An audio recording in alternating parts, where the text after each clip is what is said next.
Bonjour à tous. On va attendre encore quelques secondes que les gens se finissent de se connecter.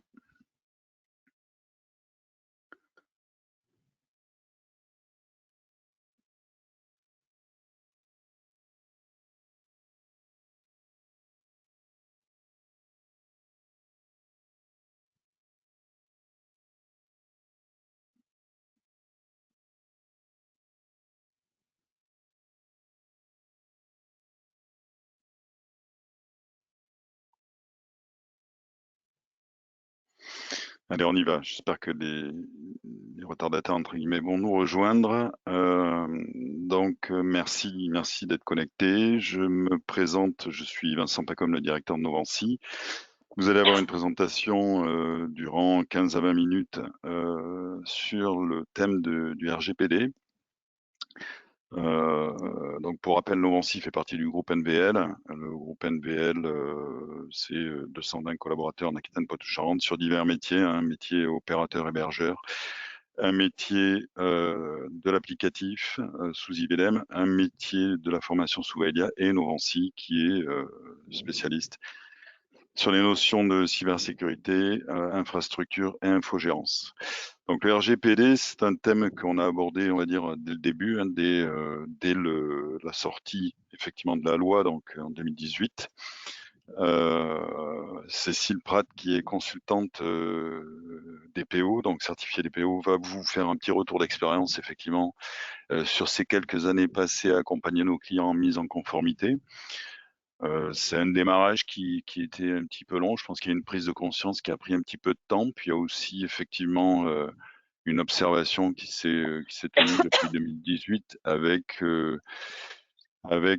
aussi, quand je parle de retour d'expérience, des difficultés rencontrées par nos clients qui ont essayé de travailler avec divers cabinets ou autres pour appréhender ce sujet. Voilà, donc nous, on a essayé de simplifier effectivement et d'industrialiser au maximum cette mise en conformité, vous accompagner aussi et surtout grâce à nos compétences en cybersécurité par ailleurs, et tout ce qui est relatif effectivement au système d'information puisque, en grande partie, tout repose ou quasiment tout repose effectivement sur le système d'information. Donc très pratique pour nos consultants RGPD, l'équipe de Cécile Pratt effectivement de s'adresser aux autres compétences du groupe, d'échanger, d'apporter les réponses, etc. Donc on a toute une offre aujourd'hui, comme je vous le disais, industrialisée autour de cette mise en conformité, à commencer par l'audit, bien entendu. Cécile Pratt travaille avec ses équipes, avec des outils permettant de cartographier tout ça. Et aussi et surtout, on me propose un accompagnement dans le temps, hein, puisqu'on s'aperçoit quand même que la mise à conformité, c'est un instant T, ça se fait un instant T, mais c'est aussi un travail qui est récurrent, effectivement. Et donc, on vous accompagne, effectivement, sur des notions de DPO, voire des PO, bien entendu, externalisés avec une veille juridique sur ce thème-là. Donc, je vais laisser la parole à Cécile. Vous pourrez poser des questions, effectivement. On y répondra en fin de présentation. Voilà, je vous souhaite une bonne présentation et je te laisse la main, Cécile. Merci beaucoup, Vincent. Bonjour à tous. Effectivement, où en êtes-vous dans votre mise en conformité RGPD?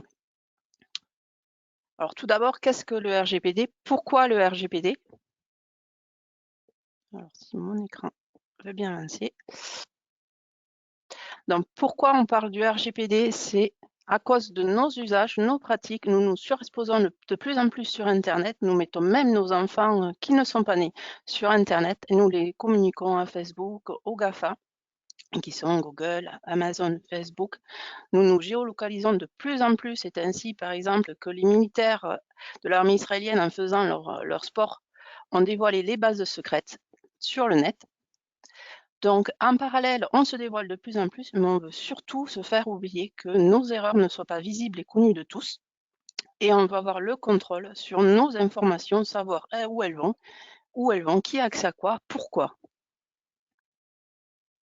Donc, l'Union européenne, face à ce constat, a décidé de créer une réglementation unique, harmonisée pour tous les citoyens européens qui se trouvent sur l'Union européenne, d'où le RGPD qui s'est transformé en 2018 en loi informatique et liberté.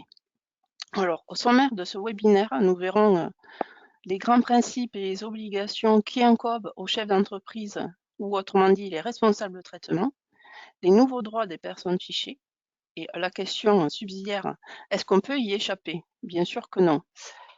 Quelles sont vos obligations et les sanctions qui sont mises en place si vous ne respectez pas le RGPD? Je vous rassure, il n'y a pas que des sanctions au niveau RGPD, vous avez aussi tout le bataillon de sanctions civiles et pénales. Et comment faire de la mise en place du RGPD un avantage? Alors, connaître les principes et les termes clés, alors c'est vous donner les clés pour comprendre et réussir votre mise en conformité. Qu'est-ce qu'une donnée personnelle? Alors, ça va être toutes les données, toutes les informations qui se rapportent à une personne physique, identifiée ou identifiable. Ça va être le nom, le prénom, l'email, un simple numéro client, un numéro de téléphone parce que c'est attribué à une personne, une adresse de connexion, une adresse IP, une donnée biométrique, ce qui va vous permettre, par exemple, à des cartes de fidélité, de connaître très précisément la composition de votre famille, votre adresse, vos habitudes de consommation. Sachez qu'il y a des psychologues engagés pour savoir à quelle heure et à quel moment vous allez être susceptible d'ouvrir vos mails et à quel nombre, quelle va être la fréquence qui va déclencher l'achat. Alors, certaines données sont dites plus sensibles que d'autres parce qu'elles touchent à l'individu, à son essence même. Ça va être son origine raciale, sa religion, son appartenance à un syndicat et les mineurs qui sont particulièrement vulnérables. Qui est protégé par la loi? Ça va être tous les citoyens européens qui résident sur le territoire européen. Donc, lorsqu'évidemment, ces informations sont collectées et sont exploitées. Donc, évidemment, si vous travaillez que sur des sociétés ou des personnes morales, le RGPD est exclu.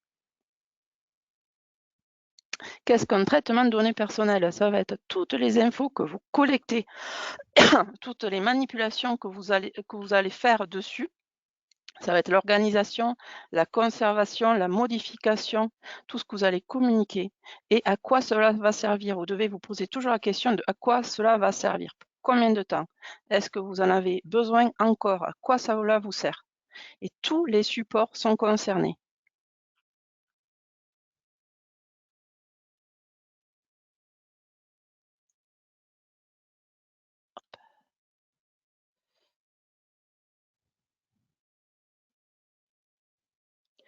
Un fichier, alors ça va concerner, quand on parle de fichiers, ça sera évidemment les fichiers physiques, vos cahiers, vos feuilles, et tous les fichiers que vous avez sur vos PC, vos serveurs.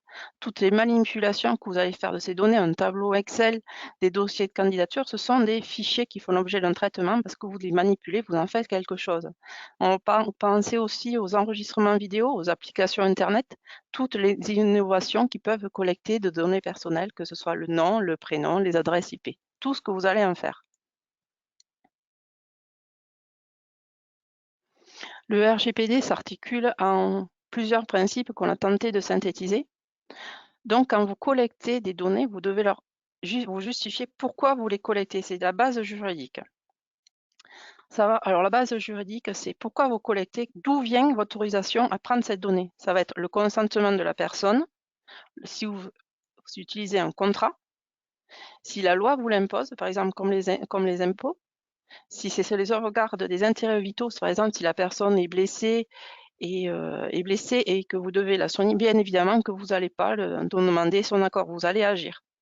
Si l'intérêt public, c'est-à-dire si l'État vous impose pour des données de conservation de collecter ces données, et enfin l'intérêt légitime si c'est pour l'intérêt de votre entreprise.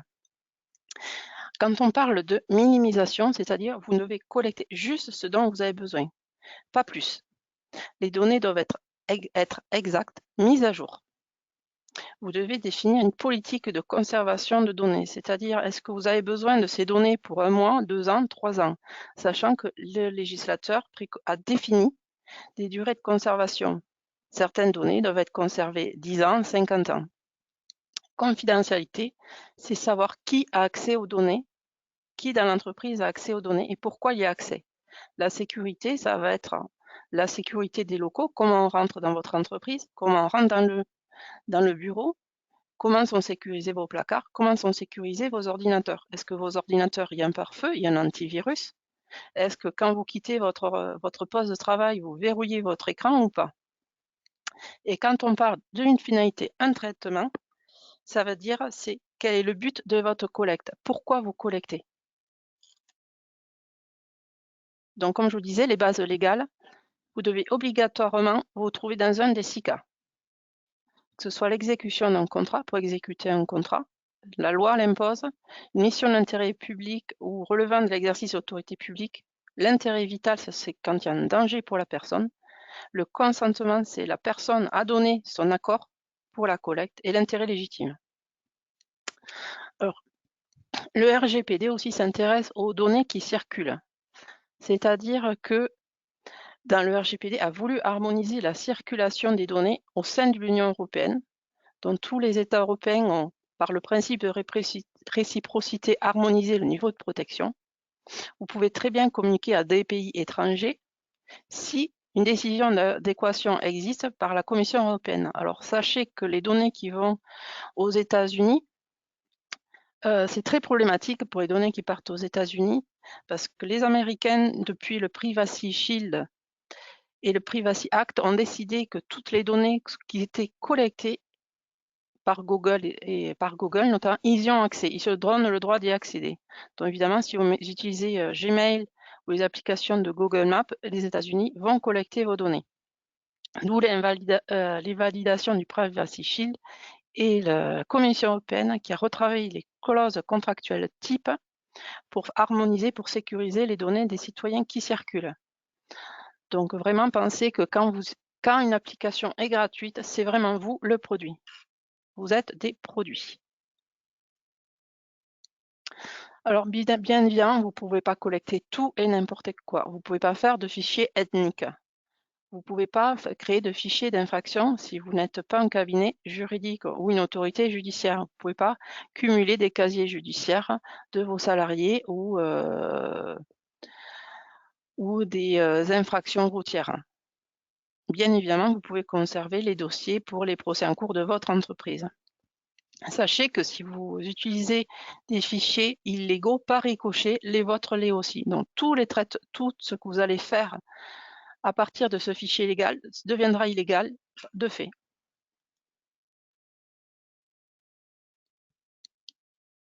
Alors les droits des personnes fichées. Le RGPD a renforcé les droits des personnes fichées, donc de vos clients, des clients, des prospects. Donc les personnes doivent être informées de pourquoi vous le collectez, à quoi ça sert, combien de temps. Dans certains cas, elles vont s'opposer au traitement, c'est-à-dire qu'elles vont refuser que vous exploitiez vos données. Donc vous devez en tenir compte. Elles peuvent demander à accéder aux données. Par exemple, dans les pensées au contentieux prud'homal, où les personnes peuvent demander à accéder à leurs données. Et là, ça va être un gros travail pour savoir ce à quoi elles ont accès. Est-ce que vous allez lui donner droit? Les personnes ont aussi le droit de demander à ce que leurs données soient rectifiées, mises à jour.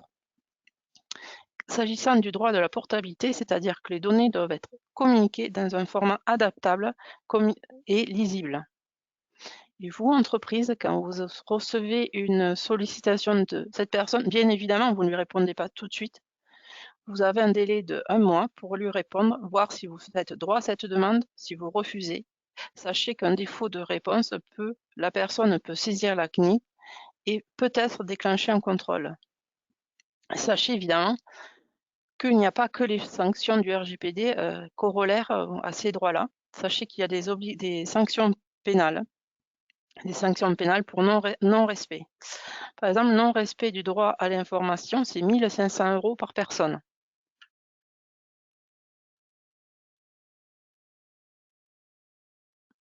Est-ce qu'on peut y échapper? Alors, la réponse est évidemment non. Alors voici une liste de plusieurs questions à se poser quand vous faites un traitement. Alors vous demandez si le traitement de données est soumis à la loi. Est-ce que vous pouvez y échapper? Est-ce que c'est vous, chef d'entreprise, qui êtes responsable du traitement ou est-ce que vous êtes sous-traitant? Vous êtes co-responsable sur qui pèse le risque. Quand vous travaillez, quand vous collectez les données, est-ce que vous avez créé une politique de documentation de conformité? En réalité, on se rapproche plus des obligations de ISO 27001, c'est-à-dire de toujours documenter, avoir prouvé ce que vous faites. Est-ce que votre collecte est loyale, licite, c'est-à-dire est-ce que vous avez obtenu ces données de la personne ou par des tiers que vous avez acheté? Est-ce que quand vous les avez achetés, ça faisait l'objet d'un contrat ou est-ce que vous avez juste ouvert les pages info d'une entreprise et vous avez fait de la collecte? Est-ce que vous collectez assez de données ou pas beaucoup, pas trop? Est-ce que ça vous sert toutes? Voilà. Est-ce que vous avez défini une durée de conservation? Où les données sont-elles conservées? Est-ce que vraiment vous avez sécurisé vos données? Est-ce que vous savez qui a accès à vos données?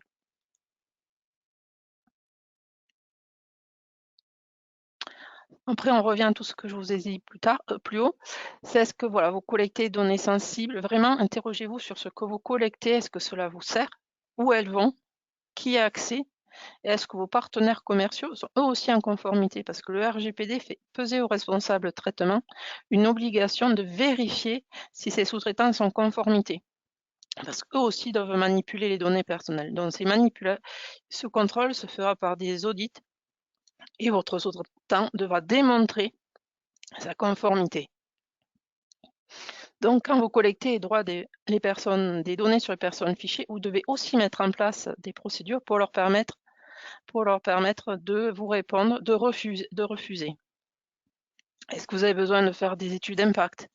Des études d'impact, c'est pour mesurer le risque, notamment si vous prenez certaines décisions, si vous collectez des données sensibles, si vous croisez les données. Et enfin, est-ce que vous avez besoin d'un délégué à la protection des données? Est-ce que vous avez besoin d'une assistante pour vous aider? Est-ce que vous avez quelqu'un dans votre entreprise qui a les capacités de vous aider? Les nouvelles obligations, en réalité, c'est pas des nouvelles obligations, ça a été renforcé. Donc, comme je vous ai dit, tout à l'heure, c'était obligation de documenter sa conformité, de tenir un registre de traitement. Alors, le registre de traitement, c'est la cartographie des données personnelles qui circulent à l'entreprise, qui a accès à quoi, comment elles sont sécurisées, à quoi ça sert. L'obligation de coopération avec l'autorité de contrôle, c'est la CNIL. Sachez qu'en cas de contrôle CNIL, si vous refusez l'entrée de la CNIL, vous encourez une sanction pénale qui s'appelle le délit d'entrave, et qui vous serait potentiellement puni de 4 000 €. Sachez que si vous refusez, la CNIL va sûrement obtenir raison et va vouloir contrôler peut-être beaucoup plus et va être beaucoup plus suspicieuse envers vous.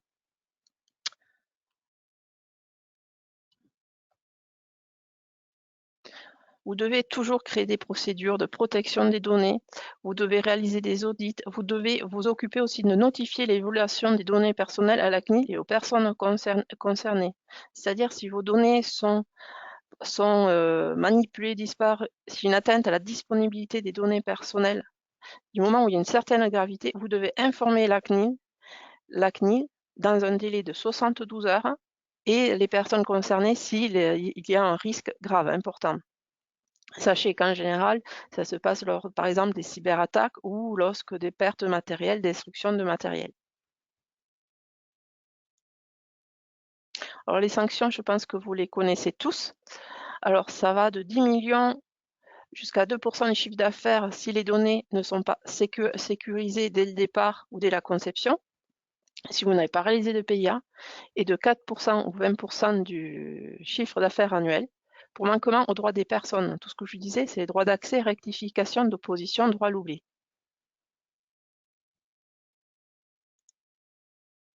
Quelques exemples de sanctions pour vous prouver que la CNIL sanctionne. Dans Free Mobile, 300 000 € pour non-respect des droits des utilisateurs et défaut de sécurité.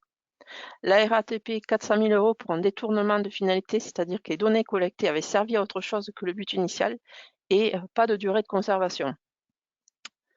Par exemple, aussi la Société Figaro pour dépôt de cookies non signalés auxquels on ne pouvait pas refuser.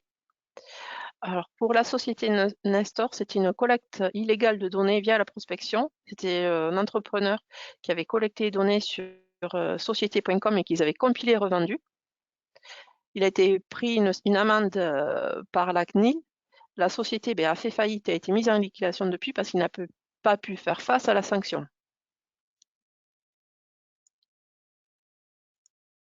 Comment faire la mise en conformité un avantage?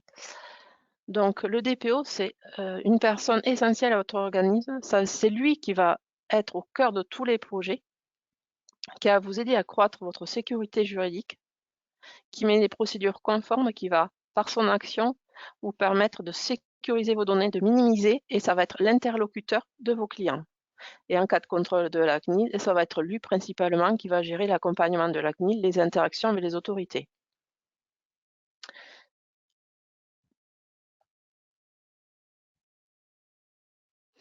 Donc, ces missions, ça va être tenir le registre des traitements, présenter le bilan des actions qui ont été faites au responsable de traitement, gérer tout ce qui va être réclamation, contentieux, et va émettre son avis pour tout projet de traitement, pour tout nouveau projet où il y aura des manipulations de données personnelles. Il vaut mieux que le DPO intervienne en amont pour vérifier que toutes les données sont correctement collectées, que vous ne créez pas de traitement illégal, que vous ne collectez pas trop, que vous avez pensé à sécuriser et à mettre des durées de conservation que après. Sachant que la CNIL, en cas de contrôle, si le traitement n'est pas carré, peut suspendre l'usage de ce traitement. Ça peut être une carte de fidélité imaginée pour les entreprises qui utilisent principalement les cartes de fidélité dont l'usage est suspendu pour 1 mois, 2 mois, 3 mois. Alors, schématiquement, quelles sont les actions à mettre en place pour le DPO? Donc, vous, responsable de traitement, vous devez désigner un DPO, puis le DPO va venir dans l'entreprise faire des audits, c'est-à-dire passer dans tous les services pour savoir où sont les données, qu'est-ce qui est fait. Et de ça, il va rédiger un rapport sur ce qui a été fait, mettre en avant les éléments qui ne vont pas, faire des préconisations, puis il créera un registre des traitements, un registre qui devra être mis à jour en temps réel en fonction de nouveaux traitements. Après, avec le responsable de traitement, le DPO va prioriser les actions à mettre en place. Quelles sont les urgences pour l'entreprise? Sur quoi se focaliser? Est-ce que ça va être sur les sites web? Est-ce que ça va être sur sécuriser la communication, les campagnes de mailing ou en interne le recrutement RH? C'est vraiment du sur-mesure à chaque fois. Sécuriser les données. Donc, le RGPD est très compliqué à mettre en place si vous n'avez pas une infrastructure sécurisée. Parce que avec le RGPD, on va toujours dans l'évaluation des risques. On évalue les risques, on essaie de les gérer, voir quel va être le risque acceptable ou pas pour l'entreprise. Puis, toujours, enfin, travailler sur l'amélioration pour s'organiser en interne, pour savoir qui vont être les rôleurs, les interlocuteurs. Former, sensibiliser les gens tout le temps pour faire alerter. Enfin, le DPO va présenter son rapport annuel sur toutes les actions qui ont été faites et avec les préconisations. C'est une roue.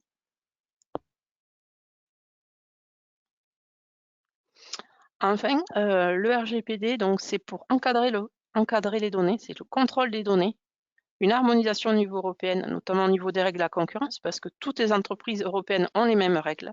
Et vous, entreprise, c'est vous prouver que vous êtes conforme.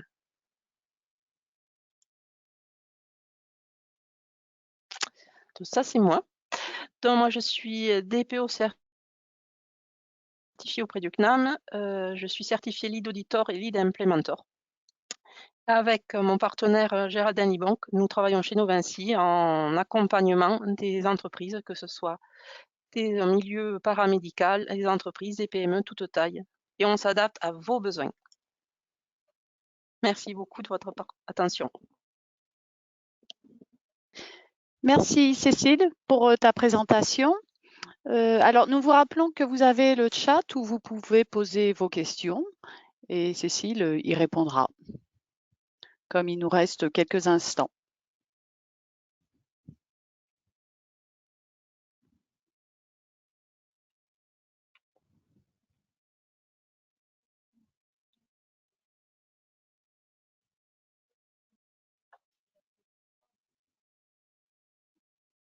Donc, soit vous pouvez passer par le panneau questions, soit par le chat.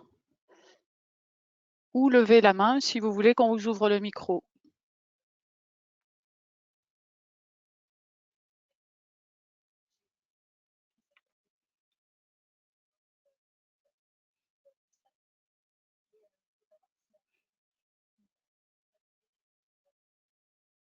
Alors, on a une question, je crois. Alors, on a une main levée. Je vous ouvre le micro.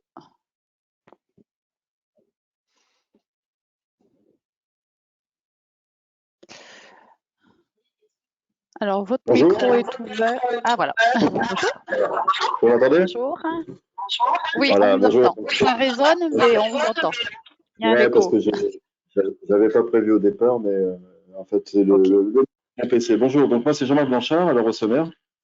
J'ai une question à laquelle j'arrive pas à répondre, moi. C'est, voilà, donc la notion de DPO, à quel moment l'entreprise se dit, alors d'abord, est-ce qu'il en faut absolument un, ou est-ce que d'avoir des prestations avec des gens qui ont la qualification comme Cécile, par exemple, c'est suffisant. Voilà. C'est un peu la question qu'on se pose, nous, à Leroy Sommer. Est-ce qu'aujourd'hui, on n'a pas de DPO? Est-ce qu'il en faut un? Ou est-ce que non, se faire accompagner, c'est suffisant? Merci pour la question. Donc, alors tout va dépendre de votre structure. Alors, tout va dépendre de ce que vous faites. Donc, le DPO, vous pouvez avoir quelqu'un en interne qui a des compétences, ou va dépendre vraiment. L'idéal, ce soit faire un audit pour connaître vraiment vos besoins réels, la circulation de données, connaître les données qui circulent chez vous, qu'on a chez vous. Après, en interne, est-ce que vous avez la personne qui a les compétences et le temps nécessaire, parce que c'est énormément chronophage suivant la taille de l'entreprise et la volumétrie des données. Ça va dépendre, c'est du sur-mesure. Après, vous faire accompagner, c'est toujours possible. Soit vous prenez un DPO extérieur de type Novinci, où on peut être DPO tout faire en ayant des relais en interne, ou assister la personne, pour en interne chez vous pour l'aider. Tout dépend du curseur. Vraiment, je pense que des entreprises comme Leroy Sommer, un audit RGPD serait utile pour connaître vos besoins réels et vous dire si vous avez besoin d'un DPO ou pas. J'espère Ok, avoir merci. répondu à votre question. Oui, oui, oui, oui. On recherche des convictions, hein, c'est surtout ça. Après, une transparence pour tout le monde, c'est que effectivement, un poste de DPO dans une entreprise, c'est loin d'être neutre. Donc, à un moment donné, il C'est faut ça. avoir ces convictions-là, c'est ça, ou bien que finalement, voilà, on a toujours les mêmes réflexions. Hein. On imagine bien qu'un hôpital ou la sécurité sociale, comme ça, on s'imagine que c'est obligatoire chez eux, et puis que finalement, nous, le roi Sommer, peut-être qu'on n'a pas besoin de ce poste-là, mais peut-être qu'on se trompe. Voilà. Tout à fait. Après, il faut que vous ayez sécurisé vos données personnelles. Hein. Comment vous circulez? Est-ce qu'il y a quelqu'un chez vous qui connaît les données personnelles? Est-ce que vous avez mis en place une politique d'archivage, sécurité des données? Est-ce qu'il y a une réflexion au niveau des traitements des données personnelles? Par exemple, au niveau des recrutements, c'est tout bête, au niveau du recrutement, comment ça se passe chez vous? S'il y a des accusés de réception des candidatures ou pas? Combien de temps sont stockées les données? Si vous avez mis en place des politiques d'archivage? C'est sûr que après, le DPO doit être assez haut placé dans l'organisme pour avoir un poids au niveau des directeurs et des chefs de service.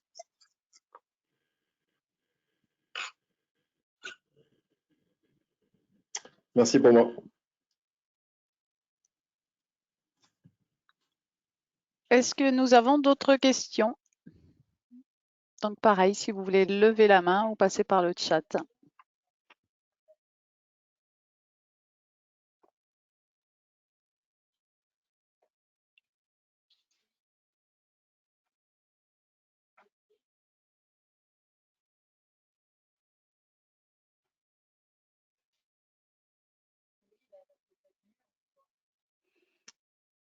Allô? Oui, oui, le micro est ouvert. Bonjour, merci pour votre présentation. Moi, je voulais savoir comment vous travaillez chez nous, Vinci. C'est quoi votre manière de travailler à vous? Merci. Hop. Alors, merci pour la question. Donc, nous, on a notre manière de travailler. C'est-à-dire, on ne se positionne pas en tant que chef de projet où on vous donne des ordres, on vous dit quoi faire. Nous, on vous accompagne, on vous tient la main. On vient vous voir, on est vraiment mobile sur tout le territoire. C'est très important pour nous de vous connaître, que vous nous connaissiez, que nous de connaître les interlocuteurs, et on vous aide. Si on doit prendre plusieurs jours pour travailler sur une charte informatique, on le prendra avec vous pour vraiment vous communiquer des documents qui vous correspondent. C'est notre optique, c'est vraiment s'adapter à vos besoins, travailler avec vous.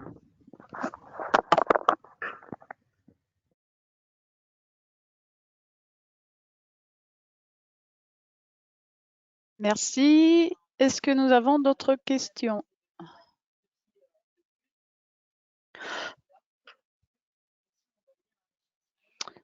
Bon, si nous n'avons pas d'autres questions, nous allons clôturer. Vous allez recevoir un mail avec une enquête. Si vous avez des besoins, vous pourrez les noter dessus. Et sinon, vous pourrez également, nous pourrons vous faire part du replay si vous avez loupé le départ. Voilà. Merci Cécile pour ton intervention. Merci beaucoup. Et Merci puis beaucoup, bonne et puis journée j'espère à à bientôt. tous. Bonne journée, au revoir. Bonne journée, au revoir.